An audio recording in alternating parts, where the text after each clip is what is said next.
Welcome to the Explainer. Imagine for just a second that your memory is suddenly put on trial. Every detail, every date, every little conversation you think you recall is suddenly under a microscope. So, how do you protect your story? Well, today we're diving into a really fascinating blueprint from our source material called the teleosemiotic witness architecture. We're going to look at how to build a legal preparation document exactly like you'd build a physical structure. And the whole goal here? To perfectly separate our incredibly fragile human memory from absolute ironclad documentary fact. This isn't just about organizing a bunch of PDFs. We're literally talking about building a fortress for truth. Okay, so let's just dive right into this master map and run through the agenda. We'll start with the witness map itself, and then step through the actual layers. That's layer 1, the truth gate, layer 2, service reality, layer 3, the records triad, layer 4, the factual chronology, and finally, we'll wrap up with the rules for witness discipline. Right, so moving into section 1, the witness map. Let's look at building this structure. To really fix the massive problem of flawed human memory in court cases, the source material gives us this ultimate blueprint. And honestly, the genius of this architecture is how it creates a spatial narrative. It builds up in 5 sequential layers. Step 1 is the truth gate, where we establish our boundaries. Then step 2 is service reality, which proves our procedural effort. Step 3 is the records triad, which is basically our hunt for documents. Step 4 is the chronology, where we safely frame the human story. And step 5 uses a review seal to totally separate our preparation notes from what's actually sworn for use.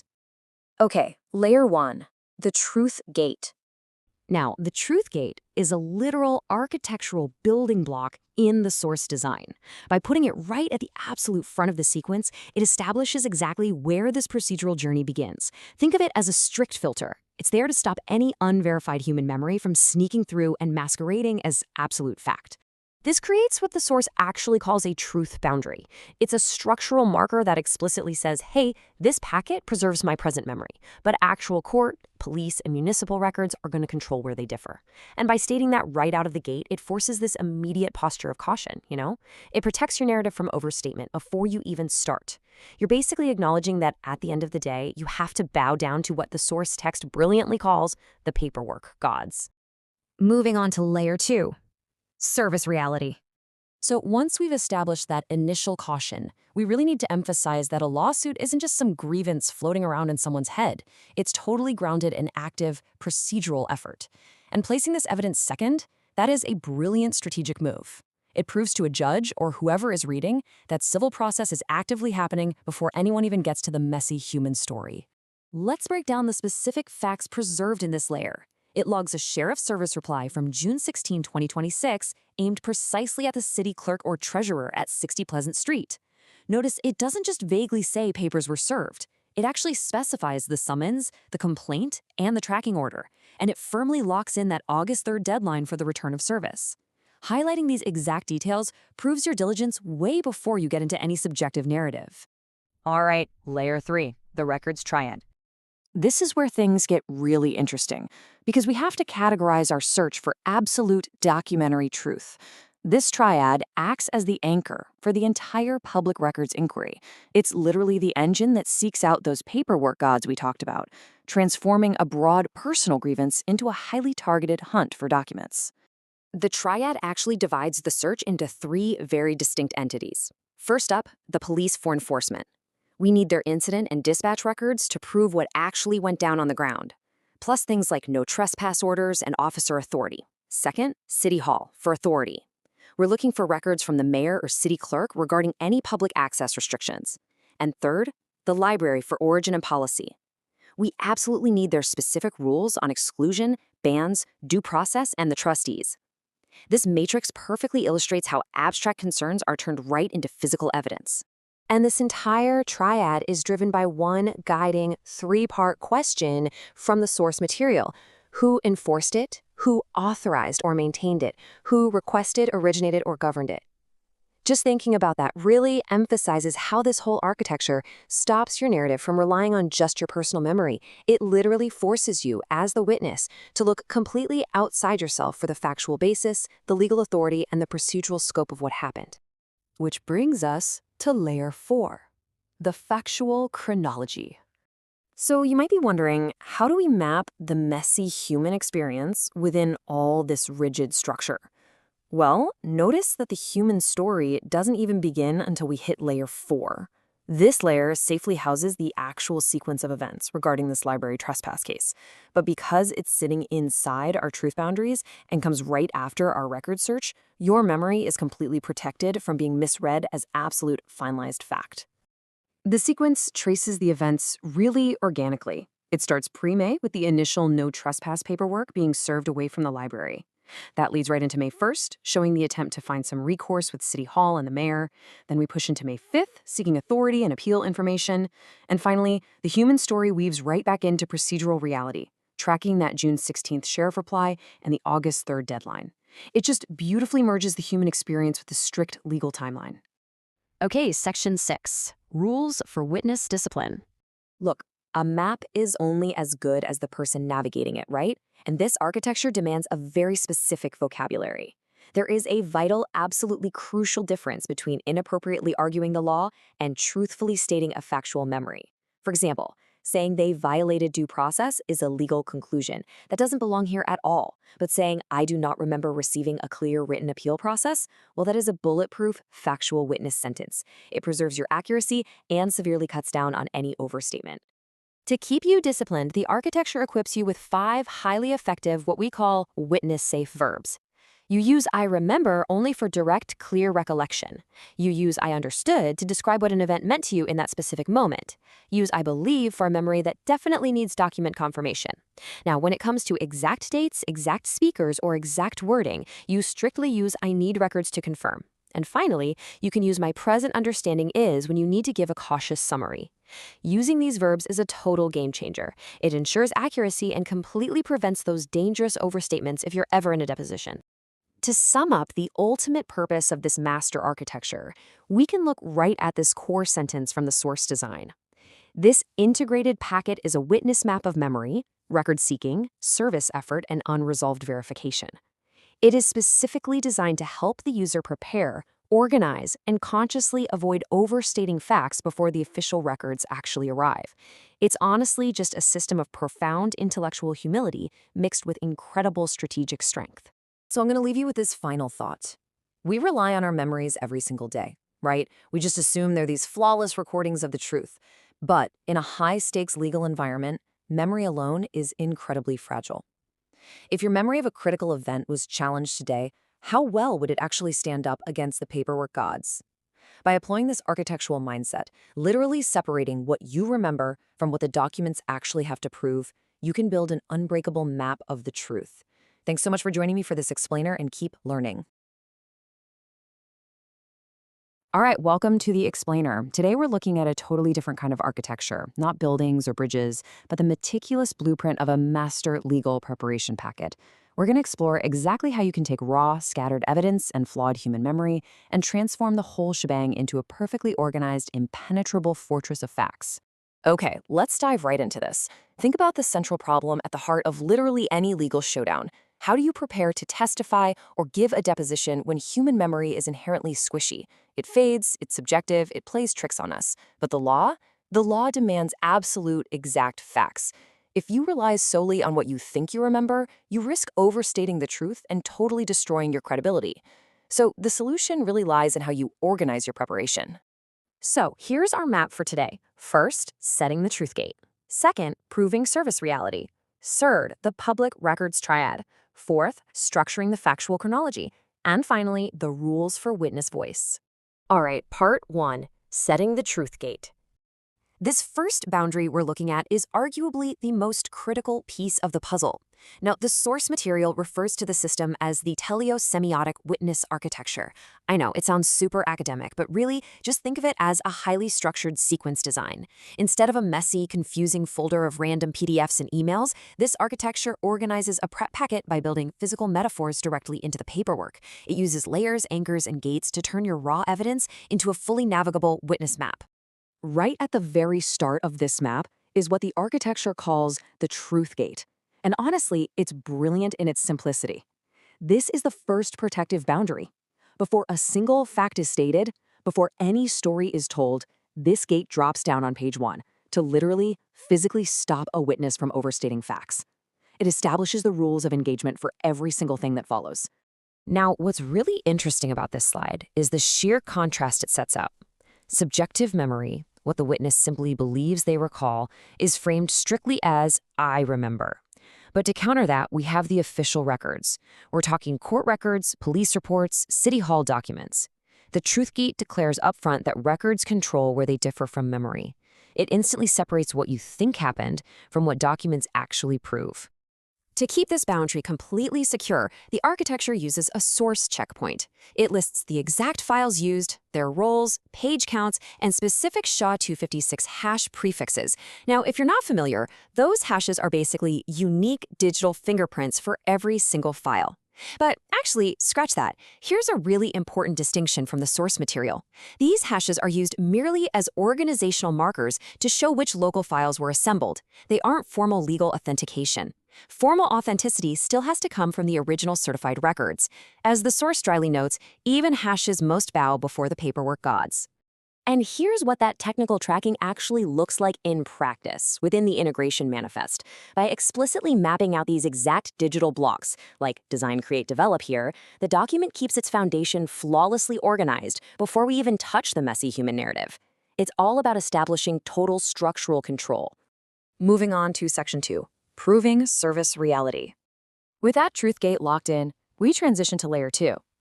The genius of this architecture is that before it lets a witness start venting their story, it demands absolute proof that the procedural wheels are turning. It proves the civil case is live, not just an idea, and that proper legal service is actively being pursued.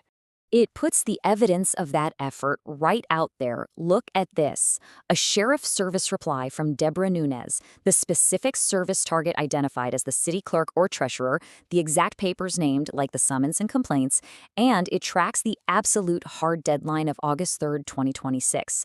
By front-loading this, the architecture objectively proves the plaintiff's diligence without getting bogged down by the emotional claims of the actual lawsuit. Next up, Section 3. The Public Records Triad. Once procedural reality is proven, we drop into Layer 3. Now, if the truth gate is your shield, this triad is the engine. It acts as the record-seeking mechanism of the entire document, totally designed to go out and capture objective truth. So, the crucial point is how this triad functions. It divides the search for truth into 3 very specific pillars.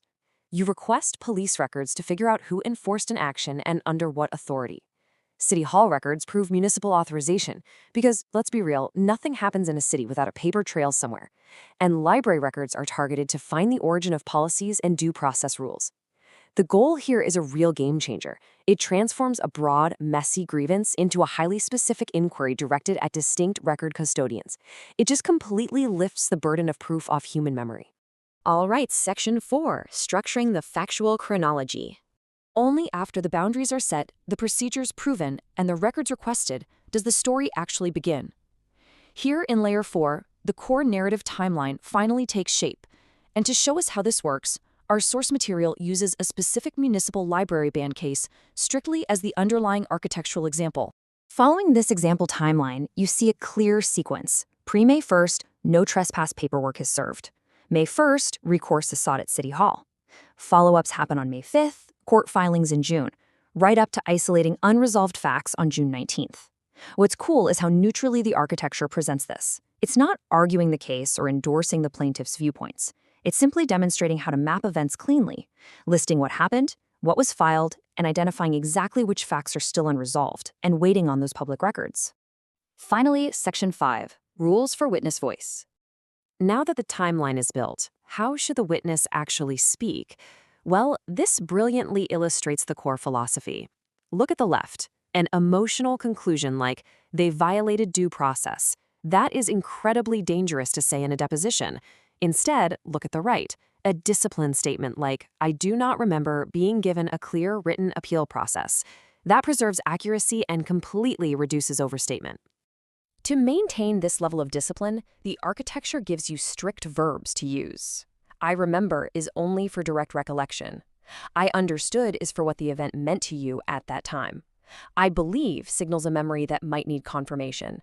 But the absolute powerhouse phrase here is "I need records to confirm," used for exact dates, wording, and authority. A lot of people think saying "I need records to confirm" is a weakness. No way. It's a massive strategic advantage. It transforms uncertainty from a vulnerability into a highly organized checklist. Let's move to the macro view and see how this all builds into the final design objective. We start way up at the truth boundary, flow through evidence of effort, into the record search, down into the careful memory narrative, and finally land in the raw visual appendices at the very back of the packet. Everything flows seamlessly, making sure visual sources are preserved without forcing them to carry the weight of the entire story. Which brings us to the core witness sentence of the entire document. Think of this as your protective mantra. This packet preserves my present memory, shows my efforts to seek lawful recourse and proper service, identifies the records needed to confirm or correct the chronology, and separates what I remember from what documents must prove. That right there, that is the ultimate shield. By organizing your paperwork this meticulously, you protect your credibility entirely. So what does this all mean for us? We've seen how the teleosemiotic witness architecture strips away emotion, stops overstatement right at the door, and shifts the burden of proof directly onto objective records. If a single, structured master document can turn the inherent unreliability of human memory into a layered, impenetrable fortress of facts, what could applying these structural concepts do for your own professional record-keeping or legal challenges? Thank you so much for exploring this explainer with me today. Keep seeking clarity, and as always, let the records do the talking. You know that feeling when you're absolutely certain about a memory, only to see a photograph or maybe a receipt later that completely proves you wrong? We've all been there, right? Well, now imagine that happening while you're sitting under oath. Human memory is just universally vulnerable, and in a legal setting, mixing up what you think happened with what you can actually prove isn't just an embarrassing slip of the tongue. It can literally tank an entire case. Welcome to The Explainer. Today we're diving into a really fascinating structural framework called the teleosemiotic witness architecture. It's basically the ultimate blueprint for designing the perfect deposition preparation packet. It's built from the ground up to protect a witness from their own fragile memory by constructing a rigid, unshakable boundary between what they remember and what has to be proven by documents. Let's get right into it. So here's our structural blueprint for the explainer. 1. The truth gate. 2. Blueprinting the master packet. 3. Proving procedural effort. 4. The records triad. 5. Mapping the narrative. And 6. Witness discipline. All right, part 1, the truth gate, where memory ends and records begin. So what exactly is a truth gate? Honestly, it forms the entire philosophical foundation of this architecture. Think of it as the heavy front door to our witness map. Before you even think about getting to a narrative or a timeline of events, you have to establish a strict structural boundary. This boundary clearly states that while the packet preserves the witness's present memory, actual official records, things like court, police, and administrative documents, completely control the facts wherever they differ from that memory. It's a mechanism designed specifically to protect against overstatement right out of the gate. Just listen to how this boundary works in practice through the core witness sentence. It reads, "This packet preserves my present memory, shows my efforts to seek lawful recourse and proper service, identifies the records needed to confirm or correct the chronology, and separates what I remember from what documents must prove." What's really brilliant about this sentence is how immediately it signals caution. To any attorney, clerk, or judge reading those words, it screams procedural discipline. The witness is effectively saying, "Look, I'm telling you what I know, but I am legally deferring to the paperwork." Moving right along to Section 2, Blueprinting the Master Packet, Structuring for Navigation, not just storage. Now, moving from the philosophical boundary into the actual physical layers of this packet, the source material makes a really crucial point. A deposition packet shouldn't just be some chaotic, loose nest of PDFs. Because, as the text hilariously notes, paperwork reproduces if ignored. Instead, it needs to be a single, navigable object. Consider this exact sequence. It starts with the design layer, establishing the witness syntax and that truth gate we just talked about. Next comes service evidence, which proves contact with authorities like the sheriff. Then the public records section, and only after all of that is established do we finally get to the chronology and appendices. It's meticulously structured to guide the reader logically through the witness's exact legal posture. To keep this whole master structure locked down, the architecture uses what's called an integration manifest. This meticulously tracks the source files using SHA-256 hashes. If you're not familiar, these hashes act like digital fingerprints for the local files used to assemble the packet. But the author injects a great bit of wry humor here, noting that while hashes are awesome reference markers, formal authenticity still requires certified court and custodian records. As the text puts it, even hashes must bow before the paperwork gods, tragically. Which brings us to Section 3, Proving Procedural Effort, Service Reality at the top. Now, you might be wondering why on earth would evidence of serving legal papers come right after the design layer, well before we even read the human story? Well, the answer is just brilliant in its pragmatism. Leading with the service reality block, showing things like the sheriff's service contact, the specific papers named, and the return deadlines, proves procedural diligence immediately. It shows the reader that this civil case isn't just theoretical. It's grounded in active, live reality. The witness actually filed the papers, tracked the deadlines, and pursued proper channels.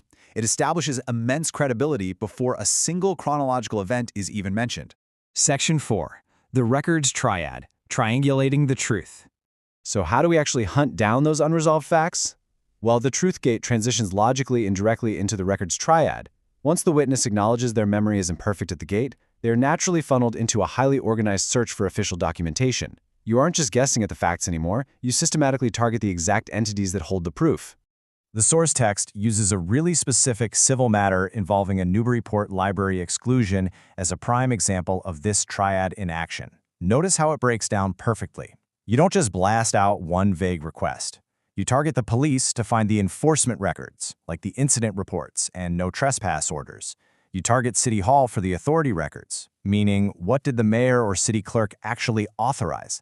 And you target the library for the origin records, the underlying policies or ban procedures. It takes a broad, confusing grievance and turns it into a highly organized, targeted search identifying the who, what, and why. All right, Section 5, Mapping the Narrative, Telling the Human Story Cautiously. You know, it's pretty wild to think about how far into this explainer we are before we finally let the actual timeline unfold. And that is exactly the point. The chronology block is allowed to begin only after we've built the boundary, proved the service effort, and initiated that record search. When the timeline finally flows, from the initial no trespass paperwork, through a visit to City Hall for recourse, and ultimately to a court filing, it is fully, deeply contextualized, and every single step of this timeline is written using highly specific, cautious, memory-based language. I have to say, I absolutely love this psychological reframing from the text. Mapping out unresolved facts transforms uncertainty into a checklist rather than a weakness. Usually, if a witness says, "I don't know," or "I need to check on that," it feels like a glaring flaw in their testimony. But in this architecture, explicitly listing the exact dates, speakers, or document language you need to confirm is actually an organized, intended feature of your map. It proves you are honest, methodical, and self-aware. Finally, Section 6, Witness Discipline, the Rules of Voice. Okay, let's talk about the actual psychological rules a witness has to maintain regarding their voice. At the very top of the narrative, there is an explicit opening rule. It dictates that the witness must explicitly state, "This narrative is based on my present memory and understanding. Some dates, names, titles, and exact wording need to be confirmed by records." You say it out loud, right there on the page. You bind yourself to the records before you tell your story, ensuring you never accidentally present an assumption as a hard fact. Honestly, this right here is where cases are won or lost in depositions. Compare these two approaches. A witness might be super tempted to make a dangerous conclusion, like, they violated due process, but that's a legal argument. It belongs in a lawyer's pleadings, definitely not in witness testimony. The witness-safe factual alternative is simply, "I do not remember receiving a clear written appeal process." The first statement opens you up to aggressive cross-examination. The second, it's a bulletproof statement of your own factual recall. To actually enforce this, the architecture gives us a really specific toolkit of witness-safe verbs. "I remember" is used for direct recollection. "I understood" is for what the event meant to you at the time. "I believe" signals a memory that might need document confirmation. And "I need records to confirm" is your absolute go-to for exact dates, identities, and wording. Utilizing this specific vocabulary forces the witness to maintain ironclad discipline, staying firmly anchored to the reality of their own limited recall. So bringing it all together, the core purpose of this integrated packet is profound. This entire system, from the truth gate to the hashes, from the triad to the safe verbs, functions as a robust witness map.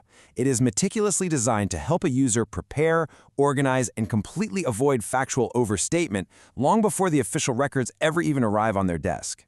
Which leaves us with a pretty fascinating final thought for you to chew on. In your own professional or personal life, how often do you conflate your own memory with documentable reality? If you were asked to step through a truth gate today and cleanly separate what you think you know from what you can definitively prove with paper, how strong would your boundaries be? It's a challenging question for sure, but mastering it, as we've seen today, transforms uncertainty into your greatest structural strength. Thanks for joining me on this explainer. Keep learning, and I'll catch you next time. Hey everyone, welcome to the Explainer. Today we are unpacking a really fascinating document. It's called the Integrate All Files packet. Essentially, this is an absolute masterclass in personal record keeping, and it solves a very real, honestly quite dangerous problem: the deeply flawed nature of human memory, especially in high-stakes legal situations.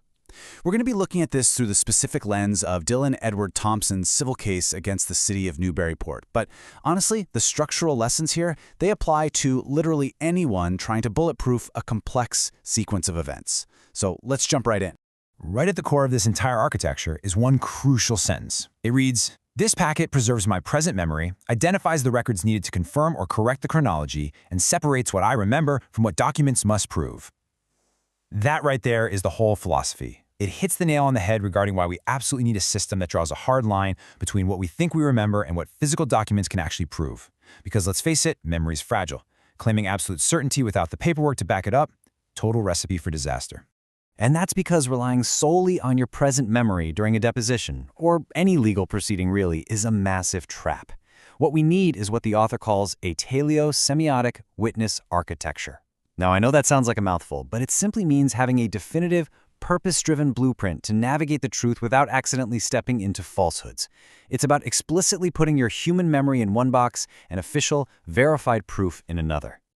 So here is our master map for today's explainer. We'll be covering 1. Entering the truth gate, 2. Mapping procedural effort, 3. The public records triad, 4. Structuring the chronology, and finally, 5. Practicing witness discipline.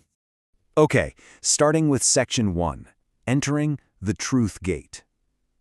Let's explore this absolutely critical boundary where a person's fuzzy recollection meets cold, hard, objective reality. The concept of a truth gate isn't just some neat metaphor. It is a literal, structural mechanism placed right at the very beginning of the document. Its whole job is to legally protect the narrative from overstatement. It does this by explicitly stating right up front that actual records, court records, police records, administrative files completely override and control the narrative wherever they happen to differ from the individual's memory. It essentially forces a posture of total humility right from page 1. And this introduces a recurring theme that we're going to call witness discipline. Witness discipline is all about empowering the individual to step back from the heat of the moment and honestly say, you know what, I don't know for sure, let's check the official file. By actively acknowledging that your memory might be wrong, you actually end up strengthening your credibility. You aren't guessing anymore, you're deferring to the paperwork. Moving on to Section 2, Mapping Procedural Effort. We really need to look at how this document physically organizes proof that a person actually took the right procedural steps. Because it's not enough to just tell a good story. You have to prove you operated within the rules of the system. This master sequence illustrates that beautifully. Notice the order of operations here. It's designed as a single navigable object, not just some loose, messy nest of files on a hard drive. It strategically places procedural caution, along with the hard evidence of proper service, long before the personal story even begins. You establish the boundary, you prove you followed the rules, and only then do you start telling your story. This layer acts as architectural support. It proves that civil service was actively pursued before any legal storytelling kicks into gear. It clearly shows a clerk, an attorney, or a judge that this civil case wasn't just some angry thought experiment, it was actually set into physical motion through a sheriff. The crucial point here is nailing down the hard facts. We're talking about a sheriff's response received on June 16, 2026. We're seeing exact papers named, the summons, the complaint, the civil tracking order, and there's a firm deadline of August 3, 2026. Putting all this reality right at the front shows the court that absolute diligence and physical effort are driving the process. It grounds the entire packet in procedural reality. All right, Section 3, the public records triad. We already know human memory is flawed, right? So how do we actually go about formally hunting down the real facts? Well, when you're dealing with a really complex issue, like a library no trespass order, which happens to be the underlying event in our source material today, this packet literally forces the witness to stop making assumptions. Instead, it makes them ask three exact structural questions: who enforced it, who authorized it, and who governed it. The answer to those three questions gets mapped out in what's called the records triad. Think of this as the actual engine of the whole architecture. It is purpose-built to formally fetch the evidence so the witness never has to rely on their own blurry recollections of who said what to whom. This structured approach takes a broad, messy dispute and translates it into highly targeted, specific requests. To find out who enforced it, you go straight to the place for incident records. For who authorized it, you hit up City Hall for communications from the mayor or the solicitor. And for who governed it, you go directly to the library for their specific exclusion and due process policies. It is a brilliant way to prevent the entire case from hanging by a thread on one person's emotional memory. Which brings us to Section 4, Structuring the Chronology. Now we are entering the living space of the architecture, where the human element finally gets to step in. Notice that the chronology layer only makes an appearance after the truth boundaries and the official records are firmly established. This is absolutely crucial because it ensures the story is told using carefully constrained witness-safe verbs. The narrator isn't just allowed to vent their frustrations, they are forced to align their personal story with the rigid structure they just built. By mapping out the events sequentially up to June 19, 2026, the timeline highlights exactly what is known for sure. We see the service of the no trespass order, the direction to seek recourse with the mayor, and that visit to City Hall. But honestly, more importantly, it deliberately lists the facts that still desperately need record confirmation. It basically transforms uncertainty from a weakness into a highly organized checklist. I absolutely love this detail from the source material. The architect of this packet went to the trouble of including SHA-256 digital hashes for all the source files, just to maintain digital integrity. But then they humorously admit that even digital hashes must tragically bow before the paperwork gods. Meaning, formal legal authenticity still absolutely relies on original physical court records, certified emails, and actual custodian responses. It's a great reminder. Technology might organize your file, but official paper is what actually proves your case. Finally, Section 5, Practicing Witness Discipline. Let's look at the everyday operational rules for actually using this incredible framework on a sentence-by-sentence level. The ultimate goal here is striking a balance. On one side, you have the fragility of human memory, which, let's be real, is fallible, highly subjective, and super prone to overstatement. On the other side, you have the absolute overriding authority of official records. This packet literally demands that the witness recognize this huge imbalance and adjust how they speak accordingly. These operational rules are arguably the most practical takeaway for anyone trying to document a sequence of events. Converting sweeping legal conclusions into simple, factual, heavily qualified sentences protects you. Instead of angrily claiming they violated due process, you use the witness-safe rule and say, "I don't remember receiving a clear appeal process." Instead of confidently asserting, "The mayor knew everything," you state, "I need records to confirm the exact words used." It's brilliant. It preserves total accuracy and legally shields the witness from accidental perjury. The whole architecture then concludes securely with a review seal and appendices. This ensures that all the raw visual exhibits, the screenshots of emails, the unsworn notes, all of that is neatly archived at the back. They are preserved, sure, but they aren't forced to independently carry the entire weight of the narrative. It keeps the core document incredibly clean and laser-focused.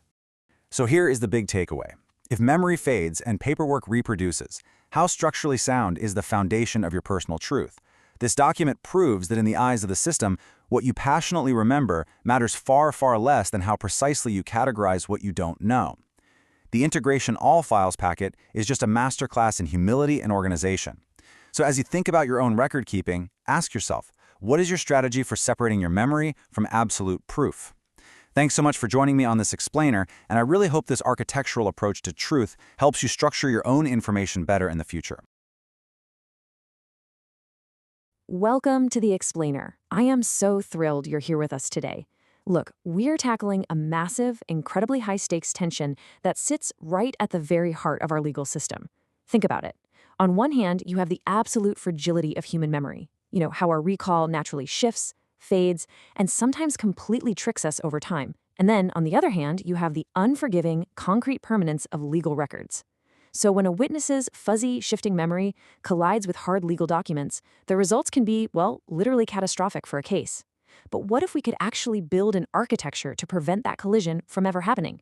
Today, we're unpacking an absolutely fascinating framework called the teleosemiotic witness architecture, which was designed to solve exactly this problem.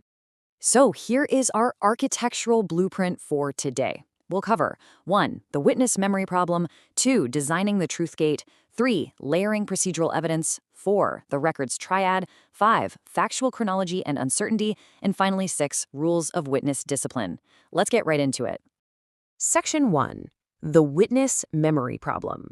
The danger of relying on flawed recall.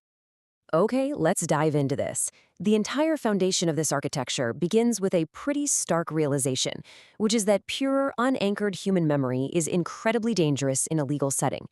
When you rely solely on what you think you remember, you are opening up a massive vulnerability. If your subjective narrative isn't properly isolated and checked against objective reality, it can utterly destroy a case. So, we're comparing two very different things here. We've got subjective memory, which is full of uncertain dates, fuzzy recollections of exact wording, and internal beliefs. It's fluid, it's vulnerable. And we're comparing that against objective records. We're talking actual court filings, police dispatch logs, and library policies. These are concrete, right? They represent a controlling power. As the source material notes, physical paperwork reproduces if ignored. You simply cannot out-remember a certified public record. To really ground us here, listen to this core witness sentence straight from the master sequence design. This packet preserves my present memory, identifies the records needed to confirm or correct the chronology, and separates what I remember from what documents must prove. That is the definitive mission statement of the document architecture we're exploring today. It draws an absolute hard line in the sand between the human mind and the filing cabinet. Section 2. Designing the truth gate. Structuring the ideal sequence. So the big question is, how do we actually enforce that separation?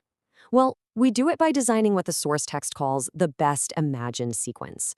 This completely solves the memory problem by structuring a strict physical PDF architecture that actually prevents a witness from opening their testimony with subjective, unproven conclusions. It walks through 4 very distinct steps.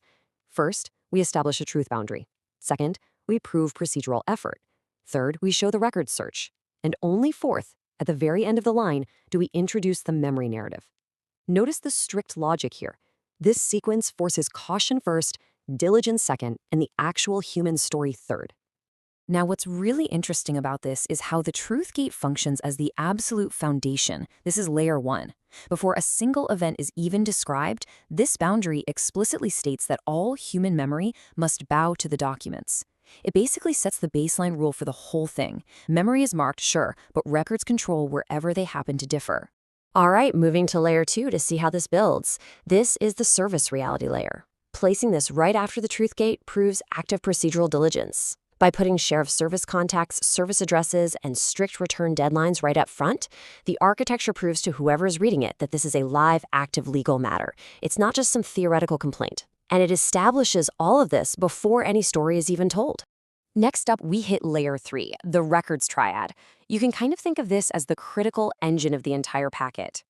Before the witness gives their version of events, this layer shows a highly targeted search for official proof from municipal and institutional sources. It clearly proves that the witness is actively seeking the truth, not just blindly relying on their own perspective of what happened. And finally, layer 4, the chronology. So the crucial takeaway here is that only after passing through these 3 massive protective layers, the truth gate, the service reality, and the records triad, do we finally allow the human timeline and uncertain memories to enter the map. The human story is completely contained and protected by the rigid structure that precedes it. Section 3, layering procedural evidence. Proving active legal effort. To really grasp how powerful this is in practice, let's look at a specific case study. Dylan Edward Thompson versus the City of Newburyport. Right at the very top of the packet, we capture the procedural evidence. We see the exact sheriff service reply from June 16th. We see the service target clearly listed as 60 Pleasant Street. We distinctly name the summons and the complaint. And crucially, there is a highly visible August 3rd deadline. Capturing this specific evidence immediately orients any clerk, attorney, or judge who picks it up. It proves, without a doubt, that the case is live and is actively being pursued through the proper channels. Section 4, the records triad. Turning broad concerns into specific targets. Okay, so once we've proven the case is live, we need to find the facts, right? We do this through a highly targeted, 3-pronged search that asks some really pivotal questions. Who enforced it? who authorized or maintained it, and who requested or originated it. By simply answering these 3 questions, you instantly bridge the gap between abstract legal claims and actual physical record seeking, because now you know exactly which records custodians you need to go contact. And this brilliantly illustrates exactly how the triad functions in that Newburyport case we just talked about. For enforcement, you target the police for dispatch and no trespass records. For authority, you target City Hall and the mayor for authorization and communication records. And for the origin of the policy itself, you target the library for access rules and appeal procedures. It's a game changer because it prevents the witness's narrative from depending solely on personal memory by proving a structured, exhaustive search is already underway. Section 5, Factual Chronology and Uncertainty, transforming weakness into a checklist. But let's be real for a second. What happens when a witness simply can't remember a key detail? Well, this architecture creates a confirmation checklist. Instead of guessing the exact wording of a no trespass order or blindly speculating about exactly what the mayor knew on May 5th, the witness explicitly lists these as needed facts, pointing directly to official records as the absolute best source. This transforms what is usually a huge, dangerous weakness into a structured, impenetrable strength. It completely removes an opposing attorney's attack vector because you're admitting the uncertainty upfront and relying on the hard documents to resolve it. Section 6, Rules of Witness Discipline, governing the spoken testimony.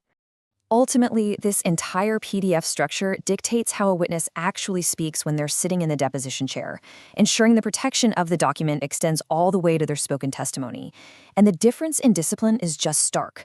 For example, a bad conclusion would be they violated due process.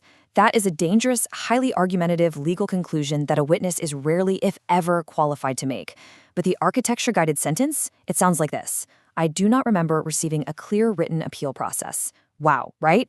That is a disciplined, factual, bulletproof reality that states exactly what the witness experienced without ever crossing into legal argument. To enforce this mindset, the architecture provides these meticulously crafted, witness-safe verbs.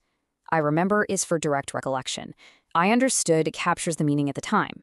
I believe flags a memory that specifically needs confirmation. I need records to confirm is your absolute shield for dates and exact wording. And my present understanding is provides a very cautious summary. By using this specific syntax, it keeps the individual safely behind the truth gate, ensuring they never cross the boundary line into overstatement before those official records actually arrive. And look, while this system heavily utilizes modern digital organization, including SHA-256 hashes to track file integrity, there is a pretty stark reminder from the source text. It says, even hashes must bow before the paperwork gods, tragically. Digital markers are incredibly useful for preparation, for sure, but they are absolutely nothing without the original, certified, physical paperwork from the court or the records custodian. At the end of the day, the official paper is always the ultimate authority. Which leaves us with this final thought.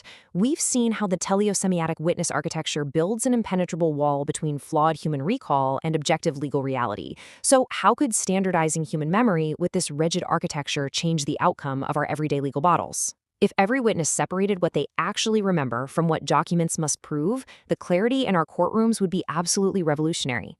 Thank you so much for joining me on The Explainer today. Keep learning, keep structuring your knowledge, and I will see you next time. Welcome to The Explainer. So have you ever tried to remember exactly what you said in a meeting, say, a month ago? Or maybe you tried to recall the precise sequence of events during a really stressful argument? Chances are you probably got some of the details wrong. We all do. Now, imagine your freedom, your job, or your entire livelihood depended on that exact memory. That's a pretty terrifying thought, right? Today, we are exploring a really fascinating concept, the idea of literally systemizing truth. We're going to take a tour through a highly secure, meticulously structured legal defense architecture known as the teleosemiotic witness architecture. If you've ever wondered how legal professionals and the witnesses they work with organize massive amounts of memory, evidence, and records without accidentally making false statements under intense pressure, well, you are definitely in the right place. This explainer maps out exactly how you build an absolutely unbreakable narrative fortress. Okay, let's just dive right into this with the core witness sentence that instantly sets the stage. This single statement is the foundational rule of the entire architecture. By explicitly stating that the packet separates what I remember from what documents must prove, it creates this precise, incredibly cautious tone that you absolutely need to avoid overstatement.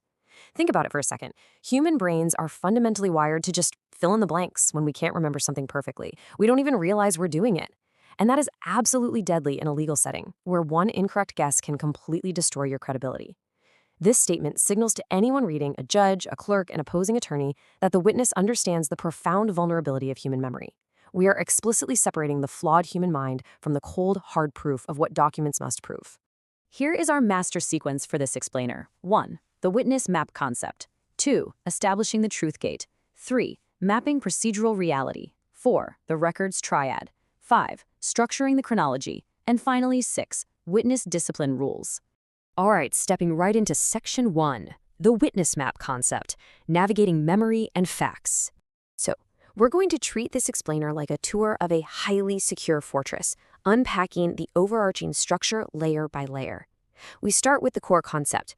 The source material really emphasizes that this packet is designed to be a single, navigable preparation object rather than, and I absolutely love this phrasing, a loose nest of PDFs, because paperwork reproduces if ignored.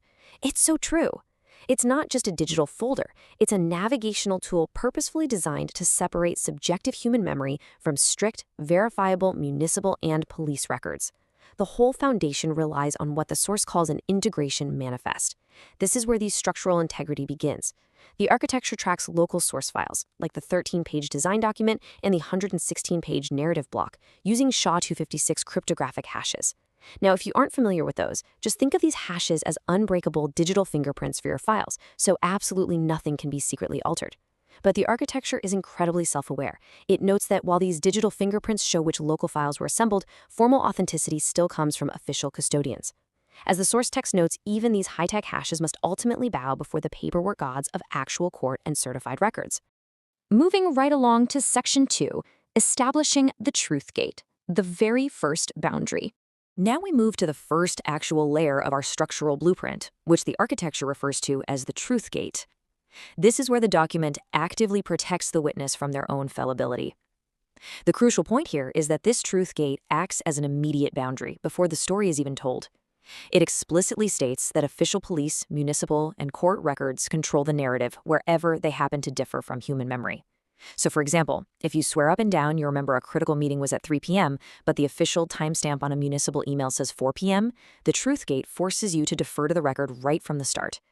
It literally flags your own memory as under construction pending the arrival of official paperwork. This posture is established right out of the gate. It protects the narrative from overstatement and shows a level of calculated humility that makes the eventual testimony incredibly robust. Okay, Section 3, Mapping Procedural Reality. Diligence first. Next up, we examine how the packet proves active procedural effort. And the sequence here is fascinating. Instead of jumping straight into the juicy drama of the story, the architecture demands that we map procedural reality first. Why? Because it proves diligence. By documenting specific touchpoints like an exchange with a sheriff named Deborah Nunez and a strict August 3, 2026 return deadline, the witness proves they aren't just making wild allegations. They are participating in a verifiable, ongoing reality. It shows the reader, right at the top of the packet, that the civil case isn't just some theoretical idea. It exists in a live case service context anchored by real people and strict legal timelines. That brings us to Section 4, the records triad, essentially the information engine. What makes this architecture so incredibly powerful is how it transforms broad, abstract concerns into highly targeted institutional requests. This is where the architecture really functions as an engine. Instead of making blanket, desperate public records requests and just kind of hoping for the best, the architecture divides the search into 3 distinct municipal pillars. By systematically dividing the requests, the architecture forces incredible clarity by completely dividing the battlefield. For enforcement, we go straight to the police. For incident reports, dispatch logs, and no trespass duration records. For municipal authority, we go directly to City Hall, specifically the mayor and city clerk, to find out about public access restrictions. And for the actual origin of the policy or the appeal process, we go straight to the library. It perfectly surgically isolates enforcement actions from municipal authority and origin policies. Think about it. If a rule was enforced, you don't ask the enforcer who wrote the rule, you ask the institution that actually originated it. This triad prevents the narrative from depending only on personal memory by asking these fundamental structural questions. Who enforced it? Who authorized or maintained it? And who requested, originated, or governed it? It takes a messy, emotional human event where people usually just point fingers at whoever is standing right in front of them and turns it into specific, targeted records requested from exact custodians. Moving into Section 5, Structuring the Chronology, the human story. So, with the boundaries firmly set, the procedural diligence proven, and the official records systematically requested, the architecture finally allows for the timeline of events. We have finally reached the human story. But the chronology body doesn't just let the witness speak freely. No way. It puts incredibly rigid guardrails on the witness. It forces them to use extremely careful memory language, essentially turning their own uncertainty into a verifiable checklist rather than a glaring weakness for an opposing lawyer to attack. Let's walk through this timeline. It tracks from the initial day one no trespass paperwork away from library property, through a recourse visit to the mayor's office spanning May 1st to May 5th, right up to the actual court filing date, and finally, the post-filing status of public records requests by June 19th. Notice how incredibly mundane and tracked this is? The timeline is completely stripped of legal assumption. The architecture strictly dictates that the witness states exactly what happened procedurally. For instance, saying, "The officer told me to seek recourse with the mayor," without attaching sweeping legal claims to it. And let me tell you, stripping legal assumption from a timeline is an absolute superpower in a deposition, because you are only giving them verifiable events, not subjective opinions they can easily cross-examine you on. And finally, Section 6, Witness Discipline Rules, Guarding the Narrative. We've reached the strict discipline required for the witness's own voice within this fortress. The architecture isn't just about organizing PDFs, it's about conditioning the witness to speak safely. Before speaking, the witness acknowledges this final layer, the review seal and appendices. This carefully quarantines raw evidence, like the LibEye's visual archive and visible email screenshots, so source images don't accidentally control the whole story. Why do we do this? Well, think about cross-contamination. If you look at a specific email right before testifying, your brain might accidentally prompt you to testify to what the email says, rather than what you actually remembered happening at the time. This seal prevents that cross-contamination. It cleanly separates your preparation review from your sworn use. Notice the stark contrast here. The architecture explicitly forbids converting memory into legal conclusions inside the chronology. That first sentence, "I do not remember receiving a clear written appeal process," is a safe, factual deposition sentence. It's accurate, it's rooted entirely in personal memory, and it is incredibly hard to dispute. But the second sentence, "They violated due process," well, that might feel really great to say in the heat of the moment when you're frustrated, but it is a dangerous legal argument that belongs only in official pleadings, if anywhere. When a witness makes a legal conclusion, they open themselves up to being totally dismantled. To maintain this incredible discipline, the architecture mandates these specific verbs.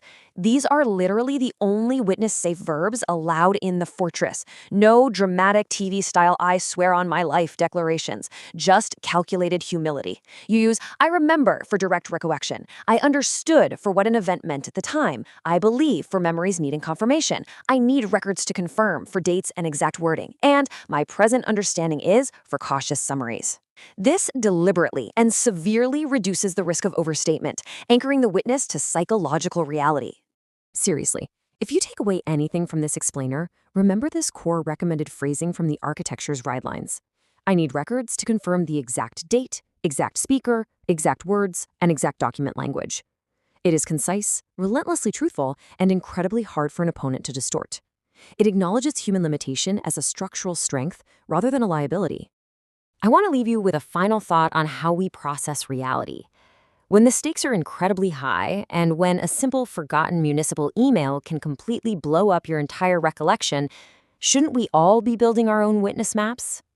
Thanks for joining me on The Explainer as we toured the teleosemiotic witness architecture. See you next time.